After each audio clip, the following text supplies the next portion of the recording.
ಚುನಾವಣೆ ಘೋಷಣೆಯಾದ ನಂತರದಲ್ಲಿ ಭಾರತೀಯ ಜನತಾ ಪಕ್ಷದ ಅನೇಕ ಚಟುವಟಿಕೆಗಳು, ಸಂಘಟನಾತ್ಮಕ ಚಟುವಟಿಕೆಗಳು, ಚುನಾವಣಾ ಪ್ರಚಾರದ ಚಟುವಟಿಕೆಗಳು, ಜನಸಭೆಗಳು, ಪಾದಯಾತ್ರೆಗಳು, ಮನೆ ಮನೆ ಸಂಪರ್ಕಗಳು, ಹೀಗೆ ಎಲ್ಲ ಚಟುವಟಿಕೆಗಳಲ್ಲಿ ಸಂಘಟನೆಯಲ್ಲಿ ತೊಡಗಿಸಿಕೊಂಡಿದ್ದಂಥ ಎಲ್ಲ ಭಾರತೀಯ ಜನತಾ ಪಕ್ಷದ ಕಾರ್ಯಕರ್ತರು ಮತ್ತು ಮುಖಂಡರು ಮತ್ತು ಜನಸಭೆಗೆ ಹರಿದು ಬಂದಂಥ ಜನಸಾಗರ ಮತ್ತು ನನ್ನ ಒಂದು ಪಾದಯಾತ್ರೆಯಲ್ಲಿ ಗ್ರಾಮ ಮಟ್ಟದಲ್ಲಿ ನನ್ನ ಪ್ರಚಾರದಲ್ಲಿ ಬಂದಂತಹ ಜನಸಾಗರ, ಅವರ ಮನದಲ್ಲಿರುವಂಥ ಭಾವನೆಗಳು, ಚುನಾವಣೆಯನ್ನು ಯಾವ ವಿಷಯದ ಮೇಲೆ ಚುನಾವಣೆಗೆ ಮತಗಳನ್ನು ಹಾಕಬೇಕನ್ನುವಂಥದ್ದನ್ನು ಬಹಳ ಸ್ಪಷ್ಟವಾಗಿ ಮತದಾರರಲ್ಲಿ ಎದ್ದು ಕಾಣಿಸ್ತಾ ಇತ್ತು. ಈ ಚುನಾವಣೆ ಕೇವಲ ಯಾರಿಗೊಬ್ಬರಿಗೆ MP ಜನಪ್ರತಿನಿಧಿ ಮಾಡಲಿಕ್ಕೆ ಮಾತ್ರ ಸೀಮಿತವಲ್ಲ. ಈ ಚುನಾವಣೆ ನಮ್ಮ ಭವಿಷ್ಯ ನಿರ್ಮಾಣ ಮಾಡಲಿಕ್ಕೆ ಮತವನ್ನು ಹಾಕುವಂಥ ಚುನಾವಣೆ ಅನ್ನುವಂಥದ್ದನ್ನು ಸಾಮಾನ್ಯ ಜನ ಕೂಡ ಮಾತನಾಡುವಂಥ ಈ ವಿಷಯವಾಗಿದೆ. ನಾನು ಕೂಡ ಕಳೆದ ಸುಮಾರು 30-35 ವರ್ಷಗಳಿಂದ ಅನೇಕ ಚುನಾವಣೆಗಳಲ್ಲಿ ಸಕ್ರಿಯವಾಗಿ ಭಾಗಿಯಾಗಿದ್ದಾಗ ಈ ಚುನಾವಣೆಯಲ್ಲಿರುವಂಥ ಈ ಮಹತ್ವದ ವಿಷಯ ಹಿಂದೆಂದೂ ನಾವು ನೋಡಿರಲಿಲ್ಲ. ಅಂದರೆ ಕಳೆದ 10 ವರ್ಷದಲ್ಲಿ ನರೇಂದ್ರ ಮೋದಿಯವರ ಸರ್ಕಾರ ಮತ್ತು ನರೇಂದ್ರ ಮೋದಿಯವರು ಮತದಾನದ ಮಹತ್ವ ಕೂಡ ತಿಳಿಸಿದ್ದಾರೆ ಅನ್ನುವಂಥದ್ದನ್ನು ಸ್ಪಷ್ಟವಾಗಿ ಈ ಚುನಾವಣೆಯಲ್ಲಿ ಪ್ರತಿಯೊಬ್ಬರು ನನ್ನ ಭವಿಷ್ಯ ದೇಶದ ಭವಿಷ್ಯದಲ್ಲಿದೆ, ನನ್ನ ಸುರಕ್ಷತೆ ದೇಶದ ಸುರಕ್ಷತೆಯಲ್ಲಿದೆ ಅನ್ನುವಂಥ ಮಾತು ನಿಜವಾಗಲೂ ಇದು ಪ್ರಶಂಸನೀಯ. ಆ ನಿಟ್ಟಿನಲ್ಲಿ ಈ ಬಾರಿ ಮತದಾನ ಮಾಡಲಿಕ್ಕೆ ಈಗಾಗಲೇ ಮತದಾರರು ನಿರ್ಣಯವನ್ನು ಮಾಡಿದ್ದಾರೆ. ಭಾರತದ ಅಖಂಡತೆಗಾಗಿ, ಬಡವರ ಏಳಿಗೆಗಾಗಿ ತಗೊಂಡಿದ್ದ ಅನೇಕ ಕಾರ್ಯಕ್ರಮಗಳ ಯಶಸ್ವಿಗೆ ಕಾರಣ ಅನ್ನುವಂಥದ್ದನ್ನು ಜನಮಾನಸದಲ್ಲಿ ಎದ್ದು ಕಾಣ್ತಾ ಇತ್ತು. ಸಾಮಾನ್ಯ ಮನುಷ್ಯರು ಭಾರತೀಯ ಜನತಾ ಪಕ್ಷಕ್ಕೆ ಹಾಕುವ ಮತ ಅದು ಸಾರ್ಥಕ ಮತ, ಕಾಂಗ್ರೆಸ್ಸಿಗೆ ಹಾಕುವ ಮತ ಅದು ವ್ಯರ್ಥ, ಇನ್ನೊಂದು ಶಬ್ದದಲ್ಲಿ ಅಸಾರ್ಥಕ ಅನ್ನುವಂಥ ರೀತಿಯಲ್ಲಿ. ಹೀಗೆ ಯಾಕೆ ಅಂದರೆ ಇವತ್ತು ನಾವು ಭಾರತೀಯ ಜನತಾ ಪಕ್ಷದವರು ಅಬ್ಕಿ ಬಾರ್ 400 ಪಾರ್ ಜನರ ಕೂಗಾಗಿದೆ, ಅದನ್ನು ನಾವು ಕೂಡ ಹೇಳ್ತೀವಿ. ಆದರೆ ಈ ಘೋಷವಾಕ್ಯ ಕಾಂಗ್ರೆಸ್ಸಿನವರಿಗೆ ಹೇಳಲಿಕ್ಕೆ ಆಗ್ತಾ ಇಲ್ಲ. ಅಬ್ಕಿ ಬಾರ್ ಕಾಂಗ್ರೆಸ್ದವರು ಎಷ್ಟು ಪಾರ್ ಅಂತ. ಯಾಕಂದರೆ ಸರಳ ಬಹುಮತಕ್ಕೆ 272 ಸಂಸದರು ಬೇಕು. ಅವ್ರು ನಿಲ್ಲಿಸಿರೋದೇ 230-35 ಅಷ್ಟೇ. ಫಿರೇಕ್ ಬಾರ್ ಮೋದಿ ಸರ್ಕಾರ ಅಂತೀವಿ. ಇದು ಕೂಡ ಕಾಂಗ್ರೆಸ್ಸಿನವರಿಗೆ ಫಿರೇಕ್ ಬಾರ್ ಅಲ್ಲಿಗೆ ಅವ್ರ ಹತ್ರ ಶಬ್ದಗಳಿಲ್ಲ. ಈಗ ನಮ್ಮ ಜಿಲ್ಲೆಯಲ್ಲಿ ಕೂಡ ನಮ್ಮ ಜಿಲ್ಲೆ ಅಧ್ಯಕ್ಷರು ಸಂಘಟನಾತ್ಮಕ ಶಕ್ತಿಯಿಂದ ತೀಸರಿ ಬಾರ್ 3 लाख ಅಂತ ಇವತ್ತು ಇಡೀ ನಮ್ಮ ಬೀದರ್ ಜಿಲ್ಲೆಯ ಕಾರ್ಯಕರ್ತರ ಘೋಷವಾಗಿದೆ. ಬೀದರ್ ಜಿಲ್ಲೆ ಕಾಂಗ್ರೆಸ್ಸಿನವರು ಕೂಡ ಅದನ್ನು ಪೈಲಿ ಬಾರ್ ಬೇಕಾಗಿತ್ತು. ಹೀಗಾಗಿ ಈ ಚುನಾವಣೆ ಭವ್ಯ ಭಾರತದ 2047ರ ಭಾರತ ಯಾವ ರೀತಿ ಇರಬೇಕು ಅನ್ನುವಂಥದ್ದನ್ನು ಸರ್ವ ಸಾಮಾನ್ಯ ಮನುಷ್ಯರಿಗೆ ಕೂಡ ಗೊತ್ತಾಗ್ತಾಯಿದೆ. 10 ವರ್ಷದಲ್ಲಿ ಎಲ್ಲ ಕ್ಷೇತ್ರದಲ್ಲಿ ಕಂಡಂಥ ಬೆಳವಣಿಗೆ ಆಧಾರದ ಮೇಲೆ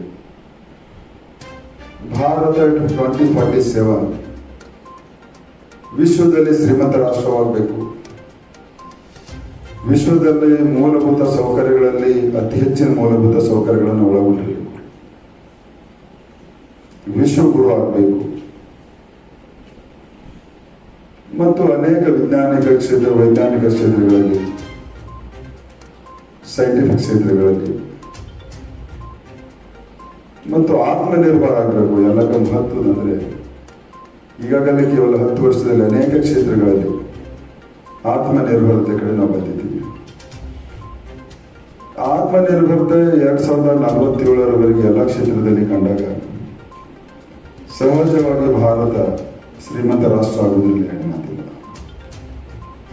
ಮತ್ತು ಆವಾಗೆ ಇಂತಹ ಒಂದು ಅತಿ ಜನಸಂಖ್ಯೆ ಇರುವಂತಹ ಭಾರತದಲ್ಲಿ ಪ್ರತಿಯೊಬ್ಬರಿಗೆ ಅವಕಾಶ ಸಿಗುವುದು ಆ ಆತ್ಮನಿರ್ಭರ ಭಾರತದ ಒಂದು ಮೂಲ ಮಂತ್ರದಲ್ಲಿ ಇದೆ. ಇಷ್ಟು ದೊಡ್ಡ ಜನಸಂಖ್ಯೆ ಯಾವ ರಾಷ್ಟ್ರದಲ್ಲಿ ಇದೆ? ಅಷ್ಟೇ ಅವಕಾಶಗಳು ಕೂಡ ನಮ್ಮ ಭಾರತಕ್ಕೆ ಒಲಿದು ಬಂದಿದೆ. ಅದಕ್ಕೆ ನೇತೃತ್ವ ಬೇಕು. ಮತ್ತೆ ಎಲ್ಲರನ್ನ ಈ ಭಾರತ ಮಾತೆ ಮಕ್ಕಳಂತೆ ತಗೊಂಡು ಹೋಗುವಂತ ನೇತೃತ್ವ ಬೇಕು.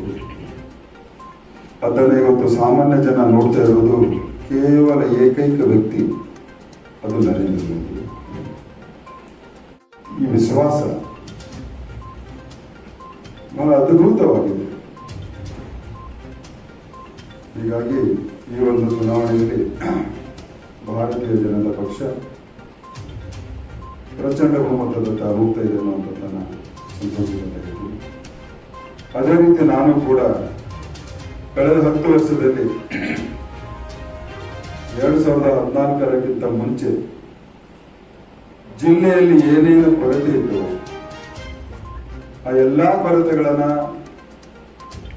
ಅನೇಕ ಕೊರತೆಗಳನ್ನ ಪೂರ್ಣಗೊಳಿಸಿದೆ. ಇನ್ನೂ ಬೀದರ ಜಿಲ್ಲೆ ಅತಿ ಪ್ರಾಸ್ಪರಸ್ ಆಗಬೇಕು. ಅಂದ್ರೆ ಇನ್ನೂ ಅನೇಕ ಯೋಜನೆಗಳನ್ನ ಮುಂದೆ ತರಬೇಕಾಗಿದೆ. ನಾನು ಕೂಡ ಒಂದು ರಾಜಕೀಯದ ರೀತಿಯಲ್ಲಿ ಒಂದು ಸಾಮಾನ್ಯ ನಾಗರಿಕನಾಗಿ ಜಿಲ್ಲೆಯ ಯಾವ ರೀತಿ ಅಭಿವೃದ್ಧಿ ಹೊಂದಬೇಕನ್ನುವಂಥ ಕನಸನ್ನು ಕಂಡಿದ್ದೇನೆ. ಭಾರತೀಯ ಜನತಾ ಪಕ್ಷ ನನಗೆ ಒಂದು ಜನಪ್ರತಿನಿಧಿ ಮಾಡಿ ಜನ ಆಶೀರ್ವಾದದಿಂದ ಅವಕಾಶವನ್ನು ಮಾಡಿಕೊಟ್ಟಿದ್ದರೆ ಯಾವ ಕನಸನ್ನು ನಾನು ಕಂಡಿದ್ದೀನೋ ಆ ಕನಸಿನ ಪೂರಕವಾಗಿ ಕಳೆದ 10 ವರ್ಷದಲ್ಲಿ ಶತಾಯಗತಾಯ ಪ್ರಾಮಾಣಿಕ ಪ್ರಯತ್ನವನ್ನು ಮಾಡಿ ಅನೇಕ ಜಿಲ್ಲೆಗಳಲ್ಲಿ ಇಂಥ ಯೋಜನೆಗಳನ್ನು, ಸರ್ಕಾರದ ಯೋಜನೆಗಳನ್ನು ಅನೇಕ ಬಾರಿ ನಿಮ್ಮ ಸಮ್ಮುಖದಲ್ಲಿ ನಾನು ವಿಷಯಗಳನ್ನು ಹಂಚಿಕೊಂಡಿದ್ದೇನೆ. ನಾನು ಕೂಡ ನನ್ನ ಬೀದರ್ ಜಿಲ್ಲೆ 2047 ಭಾರತದ GDPಯಲ್ಲಿ, ಭಾರತದ ಆರ್ಥಿಕತೆಯಲ್ಲಿ ನಮ್ಮ ಬೀದರ್ ಜಿಲ್ಲೆಯ ಕೊಡುಗೆ ಕೂಡ ಒಳ್ಳೆ ರೀತಿಯಲ್ಲಿ ಇರಬೇಕು, ಸರಿಸಮಾನವಾಗಿರಬೇಕು ಅನ್ನುವಂಥ ಕನಸನ್ನು ಕಂಡಿದ್ದೀನಿ. ಹೀಗಾಗಿ ಮತ್ತೊಮ್ಮೆ ಜನರ ಆಶೀರ್ವಾದವನ್ನು ಪಡೆದು 3ನೇ ಅವಧಿಗೆ ಮೋದಿಯವರ ಸರ್ಕಾರದಲ್ಲಿ ಬೀದರ್ ಜಿಲ್ಲೆ ಮತ್ತೆ ಪ್ರತಿಯೊಬ್ಬರ ಆರ್ಥಿಕ ಏಳಿಗೆ ಕಾಣಬೇಕು, ಅವಕಾಶಗಳನ್ನು ಒದಗಿಸಿಕೊಡ್ಬೇಕು. ಆ ಎಲ್ಲ ಯೋಜನೆಗಳನ್ನು ಮತ್ತಷ್ಟು ಜಾಸ್ತಿ ಅವಕಾಶವನ್ನು ಮಾಡಿಕೊಳ್ಬೇಕು ಅನ್ನುವಂಥ ನಿಟ್ಟಿನಲ್ಲಿ ನಾನು ಪ್ರಯತ್ನವನ್ನು ಮಾಡ್ತೀನಿ ಅಂತ ನನ್ನ ಕ್ಷೇತ್ರದ ಮತದಾರರು ಇಷ್ಟಪಡ್ತೀನಿ. ಇವಾಗ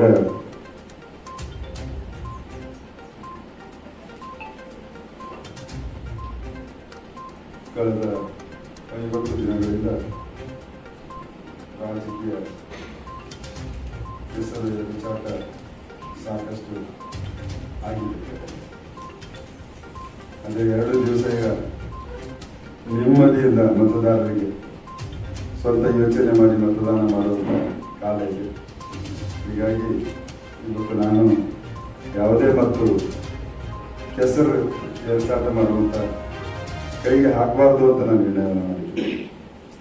ಕೇವಲ 2 ದಿವಸಗಳ ಕಾಲ ಮತದಾರರು ಸ್ವಂತ ಯೋಚನೆಯನ್ನು ಮಾಡಿ ಅವರಿಗೆ ಯಾವ ಸರ್ಕಾರ ಉತ್ತಮ ಸರ್ಕಾರ ನೀಡಬಹುದು ಆ ಪಕ್ಷ ಕೇವಲ ಭಾರತೀಯ ಜನತಾ ಪಕ್ಷ ಇದೆ. ಭಾರತೀಯ ಜನತಾ ಪಕ್ಷಕ್ಕೆ ಮತದಾನವನ್ನು ಮಾಡಬೇಕನ್ನುವಂಥದ್ದನ್ನು ಎಲ್ಲರಿಗೂ ನಾನು ವಿನಂತಿಯನ್ನು ಬಿಟ್ಟಿದ್ದೇನೆ. ಮತ್ತೊಂದು ವಿಷಯ,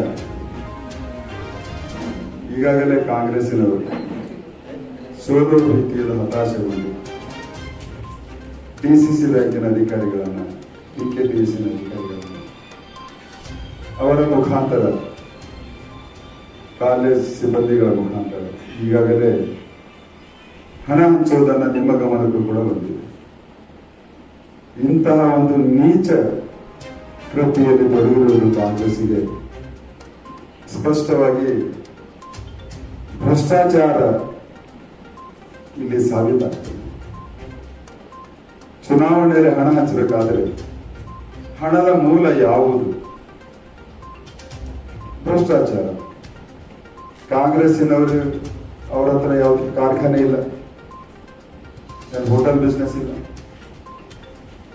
ಏನ್ ಜಮೀನ್ದಾರಿ ಬಹಳ ಅಂತ ತಿಳಿದ ಒಂದು ಕೋಟ್ಯಾನಿಗಟ್ಟಲೆ ಜಮೀನಲ್ಲಿ ಬೆಳೀತಾರಂತಿಲ್ಲ, ಯಾವುದೇ ವ್ಯವಹಾರ ಇಲ್ಲ. ಆದ್ರೆ ನೂರಾರು ಕೋಟಿ ಹಣ ಚುನಾವಣೆಯಲ್ಲಿ ಸುರಿಲಕ್ಕೆ ಮುಂದಾಗಿರೋದ್ರೆ ನಾನು ಕಳೆದ ಅನೇಕ ತಿಂಗಳಿಂದ ಸ್ಪಷ್ಟವಾಗಿದ್ದೆ. ಭ್ರಷ್ಟಾಚಾರಿ ಜನ ಅವರು ನನ್ನ ಮೇಲೇ ಅನೇಕ ಭ್ರಷ್ಟಾಚಾರ ಆರೋಪಗಳನ್ನು ಮಾಡುವ ಪ್ರಯತ್ನ ಮಾಡಿದ್ದಾರೆ. ಇವತ್ತು ಹಣ ಹಂಚುವುದರ ಮೂಲಕ ಸಾಬೀತಾಗಿದ್ದಾರೆ. ಅವರು ಡಿಸಿಸಿ ಬ್ಯಾಂಕಿನ ಸಿಬ್ಬಂದಿಗಳಿಗೆ ನಾನು ವಿನಂತಿಸಬಹುದು, ಇನ್ನೂ 2 ಅಥವಾ 3 ತಿಂಗಳಲ್ಲಿ ನಿಮ್ಮ ಅಧ್ಯಕ್ಷ ಆ ಕುರ್ಚಿ ಮೇಲೆ ಇರಲ್ಲ. ನಾನು ನಿಮಗೆ ವಾರ್ನಿಂಗ್ ಮಾಡ್ತಾ ಇಲ್ಲ, ಕಿವಿಮಾತು ಹೇಳ್ತಾ ಇದ್ದೀನಿ.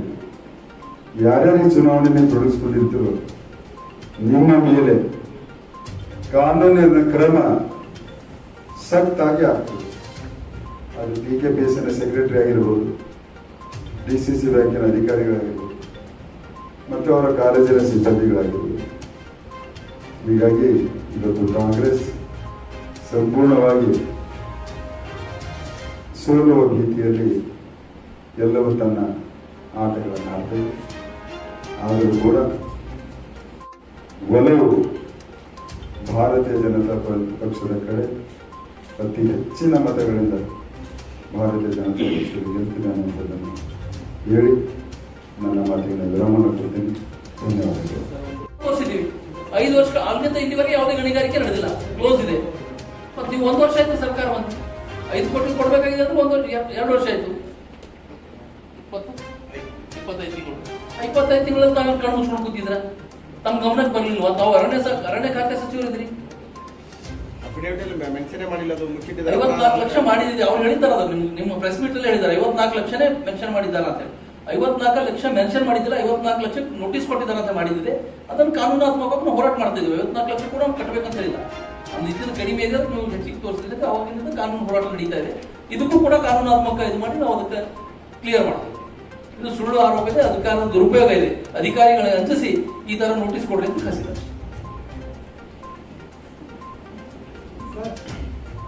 ಮೋದಿ ಬಜರಂಗ ದಳದ ಕಾರ್ಯಕರ್ತರ ತರ ಮಾತಾಡ್ತಾರ. ಈ ಚುನಾವಣೆ 2ನೇ ಸ್ವಾತಂತ್ರ್ಯ ಹೋರಾಟ ಅಂತ ಸಿದ್ದರಾಮಯ್ಯ ಈ ದೇಶಕ್ಕೆ ಮೋದಿ ಪ್ರಧಾನಮಂತ್ರಿ ಆಗಿ ಸಿಕ್ಕಿದ್ದು ನಿಮ್ಮೆಲ್ಲರೂ ಒಂದು ಪುಣ್ಯ ಇದೆ. ಮೋದಿ ಒಬ್ಬ ವ್ಯಕ್ತಿ ಎಲ್ಲ ಒಂದು ಶಕ್ತಿ ಇದ್ದ, ಒಬ್ಬ ದೈವಿ ಪುರುಷನ ರೀತಿಯಲ್ಲಿ ಇವತ್ತು ಮೋದಿ ಅವರು ಕೆಲಸ ಮಾಡ್ತಾರೆ. ಯಾವುದೇ ರಾಜ್ಯಕ್ಕೆ ಬಂದ್ರೆ ಆ ರಾಜ್ಯದ ಭಾಷೆಯಲ್ಲಿ ಮಾತಾಡ್ತಾರೆ. ಎಲ್ಲೇ ಬಂದ್ರೆ ಅಲ್ಲಿನ ಶರಣರ ಸಂಸ್ಕೃತಿ ಬಗ್ಗೆ ಹೇಳ್ತಾರೆ. ಉದಾಹರಣೆಗೆ ನಮ್ಮ ನಾಡಿನ ಬಸವಣ್ಣನವರು ಕರ್ಮಭೂಮಿ ಬಸವ ಕಲ್ಯಾಣ, ಇವತ್ತು ಬಸವ ಕಲ್ಯಾಣ ಮತ್ತು ಅನುಭವ ಮಂಟಪದ ಬಗ್ಗೆ ಇಡೀ ವಿಶ್ವದಲ್ಲಿ ಒಂದು ಪ್ರಚಾರವನ್ನು ಮಾಡಿದವರು ಮೋದಿಜಿಯವರು. ಅಷ್ಟೇ ಅಲ್ಲ, ಪ್ರಜಾಪ್ರಭುತ್ವ ವ್ಯವಸ್ಥೆ ಅಂದ್ರೆ ಇಡೀ ವಿಶ್ವ ಏನ್ ತಿಳ್ಕೊಂಡಿತ್ತು ಅಂದ್ರೆ 13ನೇ ಶತಮಾನದಲ್ಲಿ ಮ್ಯಾಗ್ನಾ ಕಾರ್ಟಾ ಮಾಡಿದ್ದೆ ಪ್ರಜಾಪ್ರಭುತ್ವ ವ್ಯವಸ್ಥೆ, ಬರ್ತ್ ಆಫ್ ಡೆಮೋಕ್ರಸಿ ಅಂತ ಇದ್ರು. ಆದ್ರೆ 13ನೇ ಶತಮಾನದಲ್ಲ, 12ನೇ ಶತಮಾನದಲ್ಲಿಯೇ ಬಸವಣ್ಣನವರು ಅನುಭವ ಮಂಟಪ ಕಟ್ಟಿ ಅವಾಗೆ ಪ್ರಜಾಪ್ರಭುತ್ವ ಮತ್ತು ಪಾರ್ಲಿಮೆಂಟ್ ಸ್ಥಾಪನೆ ಮಾಡಿದ್ರು ಅಂತ ಇಡೀ ವಿಶ್ವಕ್ಕೆ ಭಾರತದ ಬಗ್ಗೆ ಹೆಮ್ಮೆ ಪಡುವಂತೆ ಮಾಡಿಕೊಟ್ಟಿದ್ದು ಮೋದಿಯವರು. ಭಾರತದಲ್ಲಿ ಯಾವ ರೀತಿ ಚುನಾವಣೆ ನಡೀತಾ ಇದೆ ಪ್ರಥಮ ಬಾರಿಗೆ ಭಾರತ ಬಂದು ಭೇಟಿ ಕೊಡ್ತಾ ಇದ್ದಾರೆ. ಯಾಕೆ ಕೊಡ್ತಾ ಇದ್ದಾರೆ ಅಂದ್ರೆ ನರೇಂದ್ರ ಮೋದಿ ಅವರ ನಾಯಕತ್ವಕ್ಕಾಗಿ. ಹಿಂದೆ ಒಂದು ಸಮಯ ಇತ್ತು, ನಮ್ಮ ದೇಶದ ಯಾವ್ದಾದ್ರು ಪ್ರಧಾನಿ ಬೇರೆ ದೇಶಕ್ಕೆ ಹೋದಾಗ 2014ಕ್ಕಿಂತ ಮುಂಚೆ ಅಲ್ಲಿ ಹೋದ್ರು ಅಂದ್ರೆ ಇವರೇನೋ ಭಿಕ್ಷೆ ಬೀಳಕ್ಕೆ ಬಂದಾರ ಅನ್ನುವಂಥ ಒಂದು ವಾತಾವರಣ. ಇವತ್ತು ನರೇಂದ್ರ ಮೋದಿ ಅವರಿಂದ ವಿಶ್ವದಲ್ಲಿ ಕೇವಲ ಭಾರತಕ್ಕಷ್ಟೇ ಅಲ್ಲ, ಬೇರೆ ದೇಶದಲ್ಲಿರುವಂತಹ ಭಾರತೀಯರ ಒಂದು ಇದು ಕೂಡ ಗೌರವ ಕೂಡ ಹೆಚ್ಚಾಗಿದೆ. ಇದು ನರೇಂದ್ರ ಮೋದಿ ಅವರು ಮಾಡಿದಂತ ಬದಲಾವಣೆ. ಕಾಂಗ್ರೆಸ್ನವರು ಕೇವಲ ತುಷ್ಟೀಕರಣ ನೀತಿ ಮಾಡಿ ಇವತ್ತು ಸಿದ್ದರಾಮಯ್ಯನವರು ಅವ್ರದೇ ವಿಧಾನಸೌಧದಲ್ಲಿ ಪಾಕಿಸ್ತಾನ್ ಜಿಂದಾಬಾದ್ ಅಂತ ಹೇಳ್ತಾರೆ. ಪಾಕಿಸ್ತಾನದಲ್ಲಿ ಹಿಂದೂಸ್ತಾನ್ ಜಿಂದಾಬಾದ್ ಹೇಳ್ತಾ ಇದ್ದಾರೆ. ಅವ್ರು ಹಿಂದೂಸ್ತಾನ್ ಆಗ್ಬೇಕು ಬರ್ಬೇಕಂತ ಇದ್ದಾರೆ. ಬಲೂಚಿಗಳು ಭಾರತ ಸೇರ್ಪಡೆ ಆಗ್ಬೇಕಂತ ಇದ್ದಾರೆ. ಅದು ಕಾಂಗ್ರೆಸ್ನವರು ಭಾರತ್ ತೊಡೋ ಮಾಡ್ಬೇಕಂತ ಇದ್ದಾರೆ. ಅದಕ್ಕೆ ಸಿದ್ದರಾಮಯ್ಯನ ಮಾತಿನ ಬಗ್ಗೆ ಅವರ ವರ್ಡ್ಗಳ ಬಗ್ಗೆ ಯಾವುದೇ ನಾವು ಪ್ರತಿಕ್ರಿಯೆ ಕೊಡುವಂತ ಅವಶ್ಯಕತೆನೂ ಇಲ್ಲ. ಇವತ್ತು ಅವ್ರು ಬಂದಾಗಿನಿಂದ ಇಡೀ ರಾಜ್ಯದಲ್ಲಿ ಕಾನೂನು ಮತ್ತು ಸುವ್ಯವಸ್ಥೆ ಹದಗೆಟ್ಟಿದೆ. ಎಲ್ಲಿ ನೋಡಿದ ಕೊಲೆಗಳು ನಡೀತಾ ಇವೆ. ಆಡು ಹೋಗಲೇ ವಿದ್ಯಾರ್ಥಿ ನೇಹಾ ಹತ್ಯೆ ಆಯಿತು. ಇವತ್ತು ಕಲಬುರಗಿ ಜಿಲ್ಲೆಯಲ್ಲಿ ಒಬ್ಬ ಯುವಕ, ದಲಿತ ಯುವಕ ರೊಟ್ಟಿ ಕೇಳಕ್ ಹೋದ್ರೆ ಅವನಿಗೆ ಒಂದು ಹತ್ಯೆ ಮಾಡಿದ್ರು. ರೊಟ್ಟಿ ಕಾರ್ಖಾನೆಯಲ್ಲಿ ರೊಟ್ಟಿ ಕೇಳಕ್ ಹೋದ್ರೆ ಯಾದಗಿರಿ ಜಿಲ್ಲೆಯಲ್ಲಿ ರೊಟ್ಟಿ ಕೇಳಕ್ ಹೋದ್ರೆ ಅವನಿಗೆ ಬಂದು ಮನೆ ಹೋಗಿ ಹತ್ಯೆ ಮಾಡಿದ್ರು. ಈ ರೀತಿ ಕಾನೂನು ಮತ್ತು ಆಳಂದದಲ್ಲಿ ಹತ್ಯೆ ಆಯಿತು, ಅಫ್ಜಲ್ಪುರದಲ್ಲಿ ಹತ್ಯೆ ಆಯ್ತು. ಕಳೆದ ಒಂದು ತಿಂಗಳಲ್ಲಿ ಕಲಬುರಗಿ ಜಿಲ್ಲೆಯಲ್ಲಿ 4-5 ಕೊಲೆಗಳಾಗಿವೆ. ಇಡೀ ರಾಜ್ಯದಲ್ಲಿ ಸಾಕಷ್ಟು ಕೊಲೆಗಳಾಗಿವೆ. ಅದಕ್ಕಾಗಿ ಅನೇಕ ಹತ್ಯೆಗಳು ನಡೀತಾ ಇವೆ. ಕಾನೂನು ಸುವ್ಯವಸ್ಥೆ ಸರಿ ಇಲ್ಲ. ಇವತ್ತು ಸಿದ್ದರಾಮಯ್ಯನವರು ಪೂರ್ತಿ ಆಡಳಿತ ಸಂಪೂರ್ಣ ಹದಗೆಟ್ಟಿದೆ. ಇವತ್ತು ಬರುವಂತ ಈ ಒಂದು ತಿಂಗಳಿಗೆ ಮಾತ್ರ ಅವರು ಯಾವುದೋ ಗ್ಯಾರಂಟಿಗಳ ದುಡ್ಡು ಹಾಕ್ತಾ ಇದ್ದಾರೆ. ಅದು ಚುನಾವಣೆಯಲ್ಲಿ ಮತ ತಗೊಳ್ಳುವಂತ ಆಸೆಯಿಂದ ಹಾಕ್ತಾ ಇದ್ದಾರೆ. ಬರುವಂತ ದಿನದಲ್ಲಿ ಸರ್ಕಾರದ ಬೊಕ್ಕಸ ಖಾಲಿ ಮಾಡಿ ಸರ್ಕಾರಿ ನೌಕರಿಗೂ ಕೂಡ ದುಡ್ಡು ಕೊಡುವಂತ ವ್ಯವಸ್ಥೆ ಅವರಲ್ಲಿಲ್ಲ ಸಿದ್ದರಾಮಯ್ಯನವ್ರ ಹತ್ರ. ಬಹುಶಃ ಬರುವಂತ ನಮ್ಮ ಈ ರಿಸಲ್ಟ್ ಬಂದ ಮೇಲೆ ರಾಜ್ಯದಲ್ಲಿ ಅವ್ರ ಪಕ್ಷದವರೇ ಈ ಒಂದು ಸರ್ಕಾರವನ್ನು ಕೆಡುತ್ತಾರೆ ಅನ್ನುವಂತ ವಿಶ್ವಾಸ ನಮಗಿದೆ.